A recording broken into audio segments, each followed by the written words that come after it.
नमस्कार मित्रांनो, ज्येष्ठ नागरिकांसाठी एक आनंदाची बातमी आलेली आहे।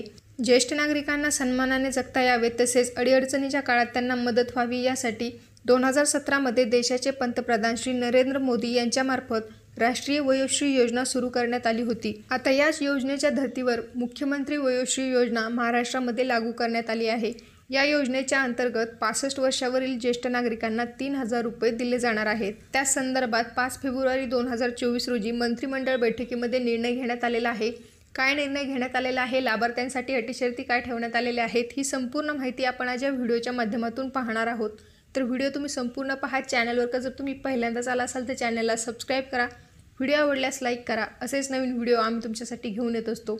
तुमचे जर काही प्रश्न असतील तर व्हिडिओला कमेंट करा आणि अशाच नवनवीन अपडेटसाठी आमच्या टेलिग्राम चॅनलवरती देखील जॉईन व्हा। चला तर व्हिडिओला सुरुवात करूया।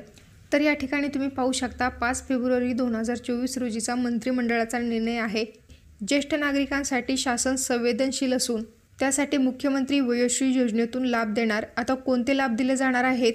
राज्यातील ज्येष्ठ नागरिकांना मोठा दिलासा देणाऱ्या मुख्यमंत्री वयोश्री योजनेस राज्य मंत्रिमंडळाची मान्यता देण्यात आली आहे। 2 लाख रुपये वार्षिक उत्पन्न मर्यादेमध्ये असणाऱ्या म्हणजे ज्या नागरिकांचं वार्षिक उत्पन्न हे 2 लाखापर्यंत असेल अशा 65 वर्षावरील ज्येष्ठ नागरिकांना या योजनेचा लाभ घेता येणार आहे। तसेच ज्येष्ठांमध्ये अपंगत्व, अशक्तपणा याचे निराकरण करण्यासाठी आवश्यक उपकरणे खरेदी करणे तसेच मानसिक स्वास्थ्य संतुलित ठेवण्यासाठी मनस्वास्थ्य केंद्रे व योगोपचार केंद्राद्वारे प्रबोधन व प्रशिक्षण देण्यात येणार आहे। आरोग्य विभागामार्फत ज्येष्ठ नागरिकांचे सर्वेक्षण व स्क्रीनिंग करण्यात येऊन लाभार्थ्यांची तपासणी करण्यात येईल आणि पात्र लाभार्थ्यांना 3000 रुपये एकरकमी थेट लाभ त्यांच्या खात्यामध्ये जमा करण्यात येणार आहे।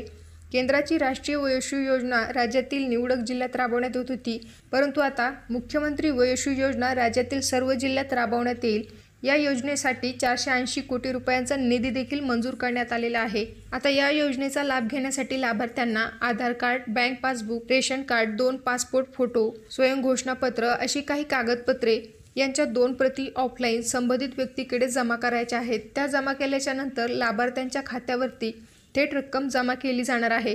तर मित्रांनो, ही होती महत्त्वपूर्ण अशी माहिती। हा व्हिडिओ जर आवडला असेल तर लाईक करा, जास्तीत जास्त शेअर करा। भेटूया परत अशाच एका नवीन व्हिडिओसोबत। जय हिंद, जय महाराष्ट्र।